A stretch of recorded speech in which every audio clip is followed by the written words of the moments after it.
Hello and happy Labor Day. It is September 1st, 2025, and this is the day where we, as the regular Joes and Janes of the world, are supposed to be recognized. We're supposed to be congratulated for being the cogs that make this whole machine work. Remember about 5 years ago when essential workers were praised as the very foundation of society? What happened to all that? Anyhow, we're not here to talk about that. We're here to talk about Bitcoin. And on that note, I got to remind you that this is where you come for entertainment and education. No financial advice from this guy. We are just a few short months away from this right here. That right there, that's the QR code to get you tickets to the Mining Disrupt Expo number 2 happening in Texas this time. We will be fairly centrally located in the United States, so airfare is going to be kind of cheaper for all parties involved, especially if you're coming from the West Coast like I am, and it's going to be a great time. It will be warm, but thankfully we're not going to be smack dab in the middle of summer, so things should be quite pleasant. We've got plenty to talk about, and we've got some rather big news to go over, but let's jump over to the numbers, and look at that. I don't get to sound like a broken record anymore. Holy moly, ladies and gentlemen, we are under $110,000, but that just means that we are still over $100,000, which is a monumental thing if you really think about it. If you zoom out a few years and you go, wow, look, the price is only $15,000, $16,000 back a few years ago, and then you look at today, just try and put your mind back a few years ago and think, wow, we are a more than 5x from where we were just a few short years ago. Who would have thought we would be sitting over $100,000 as a regular course of things? It's truly surprising when you have people right now online crying, as British Hodl talked about in a recent video, calling them crybabies. I think it's pretty apt. People crying about the price being down. Oh my goodness, it's down. We're 5x from just a few short years ago. Show me another asset that it is baked in that this is going to go up. We're going to talk about that actually right now. This is Professor St. Onge, and he's talking about this. He says Social Security will be bankrupt in 7 years. Let's get to that. At which point the options are cut grandma's check, hike everybody's taxes, raise retirement to 75. Now, which of those options do you think is a good option? Which one do you think is going to have people lining up in record numbers to vote for? Yes, let's get rid of grandma's check.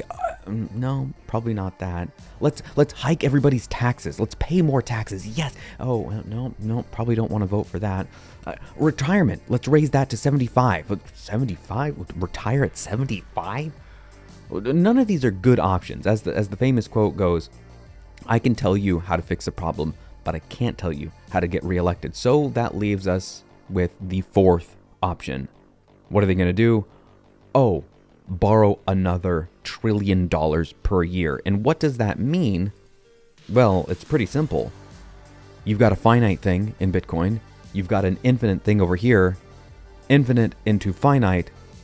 Oh. Last week I went over a little bit the core and knots debate, and it is an important one if for no other reason. And that is that people are talking about Bitcoin again.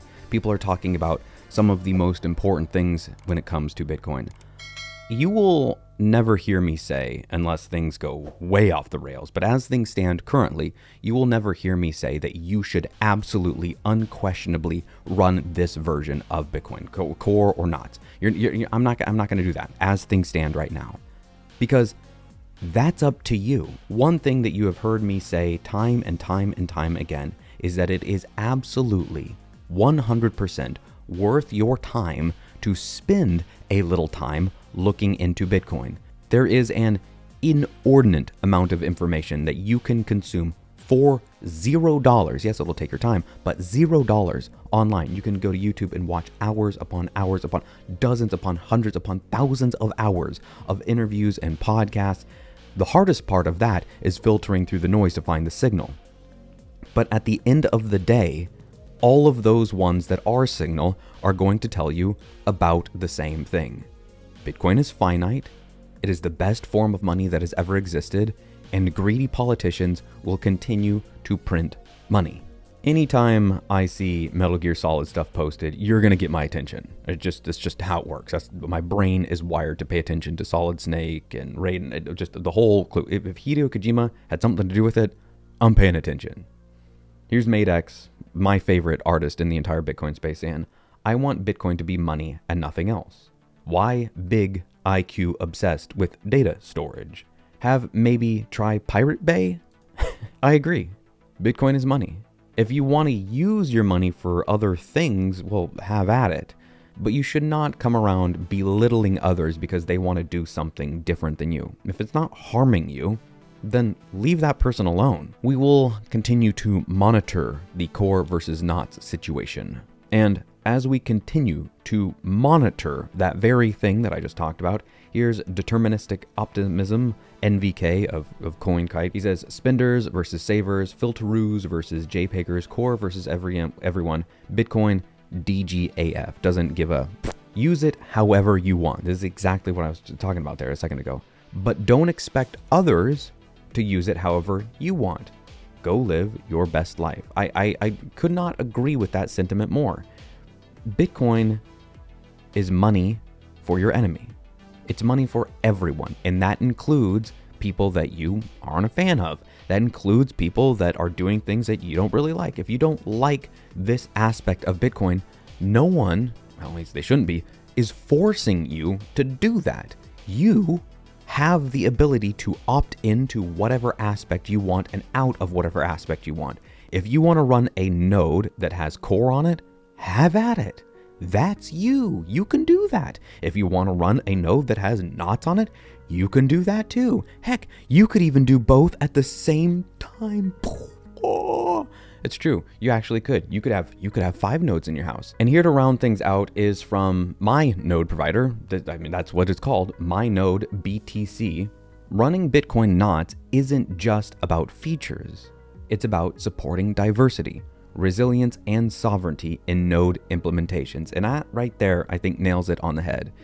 To support Bitcoin, my take, Delio Pera's take, is that you should run knots right now because we have too much centralization with core. This is my take. I think the diversity is a good thing and should be absolutely embraced. You should do your own research. I'm curious, 2 things.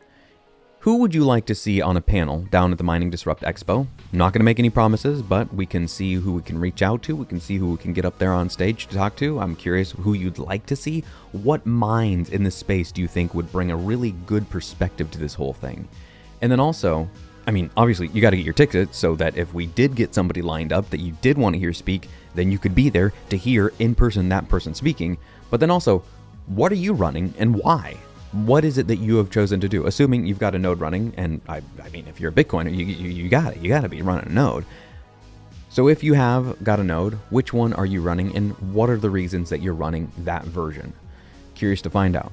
I'll see you next week.